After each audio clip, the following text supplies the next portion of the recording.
Ada orang yang nggak pernah kuliah tapi bisa sukses jadi pengusaha. Tapi ada juga nih yang pinter banget sampai S2, S3 tapi masih pengangguran nggak dapet kerja.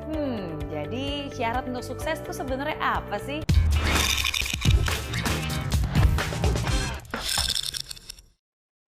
Ternyata cerdas secara pikiran aja nggak cukup, tapi ada kecerdasan lainnya yang juga harus kamu kuasai untuk bisa memaksimalkan potensi kamu. Berikut adalah 5 jenis kecerdasan untuk mencapai kesuksesan. Yang pertama, IQ atau Intelligent Quotient. Kemampuan seseorang dalam menangkap informasi, mempelajari dan memahami hal-hal yang baru. Memiliki kecerdasan IQ yang tinggi masih dianggap sebagai modal utama untuk meraih kesuksesan. Karena logikanya, dengan IQ yang tinggi, seseorang akan memiliki kemampuan akademik yang baik. Berarti bisa masuk ke universitas unggulan. Nilai IPK tinggi akan lebih mudah mencari pekerjaan di perusahaan ternama. Apakah benar sesederhana itu? Nyatanya enggak juga. Kalau kamu hanya mengandalkan IQ saja, kamu nggak akan tuh bisa bersaing dalam kehidupan sehari-hari. IQ memang penting, tapi ada yang berikutnya. Yang kedua, EQ atau Emotional Quotient. Kemampuan seseorang dalam mengendalikan emosinya sendiri. Bahkan ia pun juga bisa mengendalikan emosi orang lain. Karena fakta membuktikan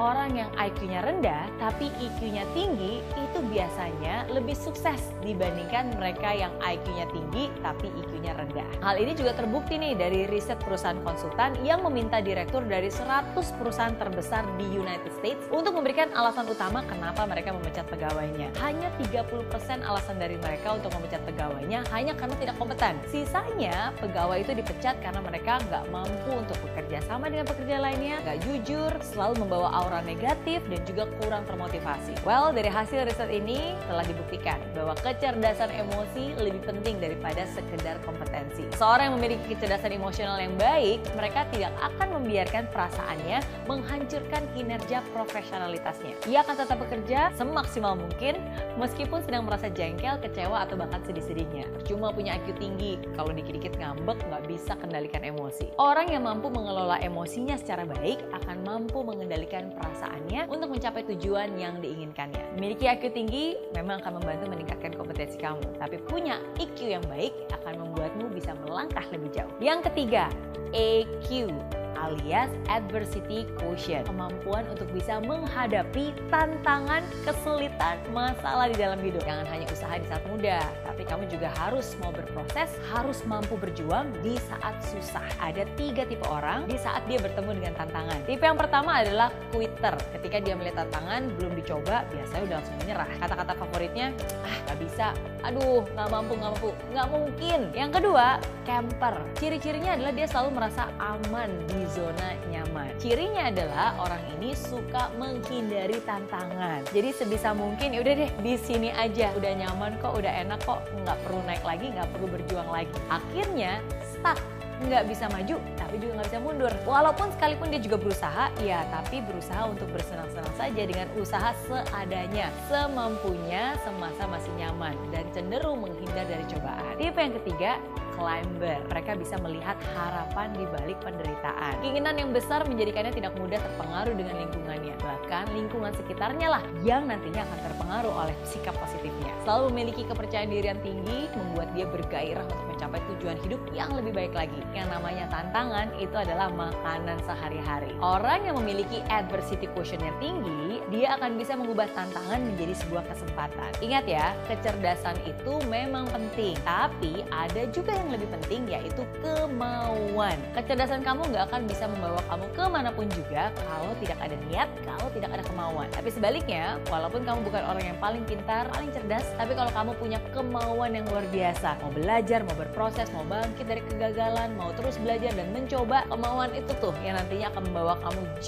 jauh melebihi orang-orang pintar tapi dikit-dikit nggak mau. Jadi jangan hanya miliki kecerdasan, tapi milikilah juga kemauan untuk berproses di dalamnya. Yang keempat, FQ alias Financial Quotient merupakan kemampuan seseorang untuk mengerti arti dan juga manfaat keuangan. Bisa menghasilkan uang bukan berarti seseorang itu sudah sukses atau memiliki financial quotient yang tinggi loh. Karena seringkali kita mendengar banyak banget nih artis yang bangkrut di saat mereka sudah tidak lagi populer. Mereka juga terserang penyakit, bahkan mereka juga nggak mampu untuk membayar biaya pengobatan rumah sakit dan harus menerima sumbangan dari orang lain. Hal inilah yang bisa menjadi pembelajaran penting. Semua penting untuk bisa menguasai yang namanya financial quotient. Kenapa? Karena tanpa financial quotient, seseorang tidak bisa mengelola keuangannya dengan baik. Maka hidup kita pun akan kacau balau, tidak bisa membuat perencanaan keuangan. Sehingga uangnya selalu habis, mudah tertipu dengan segala investasi-investasi memikat tapi menyesatkan. Sedangkan orang yang memiliki financial quotient yang lebih tinggi, orang ini akan mampu untuk bisa mengelola dan mengatur keuangan mereka. Mereka bisa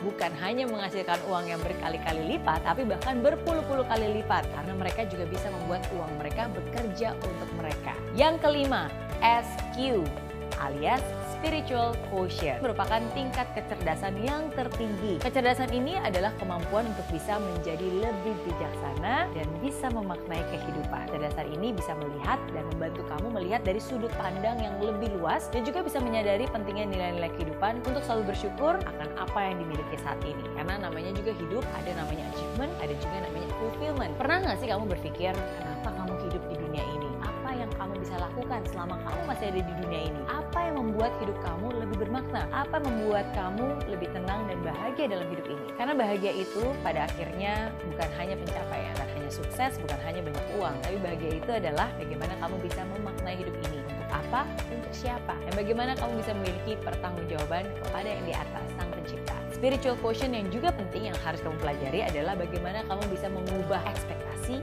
menjadi apresiasi. Bagaimana kamu bisa selalu mensyukuri apapun juga yang kamu miliki saat ini. Karena kepala yang penuh pengetahuan tidak akan lebih hebat daripada hati yang penuh iman. Oke?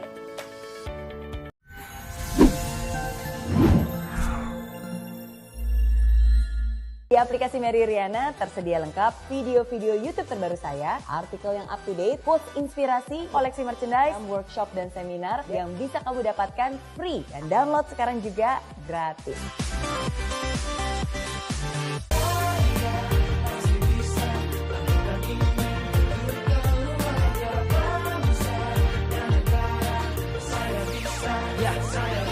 Laksana bumi tanpa hujan, hidup tanpa tujuan, kering dan mati tanpa hijaunya tumbuhan. Demikian kalau mimpi tak kunjung terjadi.